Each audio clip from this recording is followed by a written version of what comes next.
কিছুদিন আগে কৃষকের ঘরে উঠেছে আমনের ধান, তারপরেই এসব জমিতে এখন চলছে রসুন রোপণের তোড়জোড়। মূলত আমন ধান কাটার পর জমির খড় সরিয়ে সেই জমিতেই আবাদ করা হবে বিনা চাষ পদ্ধতিতে রসুন। শরীয়তপুরের বিভিন্ন উপজেলায় রসুন চাষের লাভজনক এই পদ্ধতি অবলম্বন করে কৃষকরা দিন দিন হচ্ছেন স্বাবলম্বী। তাই জেলার প্রতিটি উপজেলায় জনপ্রিয় হয়ে উঠেছে বিনা পদ্ধতিতে রসুন আবাদ।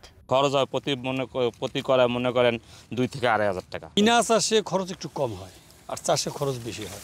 কৃষকদের অভিযোগ, মৌসুমের শুরুতে বৃষ্টিপাত হওয়ায় জমিতে পানি জমে রোপণ করা অনেক রসুন খেতে নষ্ট হয়েছে, আর সার কীটনাশকের দাম বেড়ে যাওয়ায় ক্ষতির মুখে পড়েছেন তারা। তাই সরকারি সহযোগিতার দাবি তাদের। খেতে যখন পানি জমে যায় তখনকার রসুনটা নষ্ট হয়ে যায়, রসুন নষ্ট হয়ে গৃহস্থের অনেক ক্ষতি হয়। সার আর কীটনাশকটা যদি কমাইতো তো একটু কৃষক বাঁচত। যে ওষুধ মনে করুন আগে আমরা যে কাজ উপকার পাইতাম, তাই এখন মনে করুন ডবল স্প্রে করলেও মনে করুন যে এরকম কাজ করে না। অন্তত সারের দাম বেশি, যে বদলার দাম কামলার দাম বেশি, সব দিক দিয়ে বেশি। এদিকে কৃষকদের সব ধরনের সহযোগিতার আশ্বাস জেলা কৃষি অধিদপ্তরের। এই পদ্ধতিতে আবাদ করলেও চাষাবাদের খরচ কম হয়। এই জমিতে আর কোনো ওষুধ দিতে হয় না, সার দিতে হয় না এবং সেচও লাগে না বললেই চলে।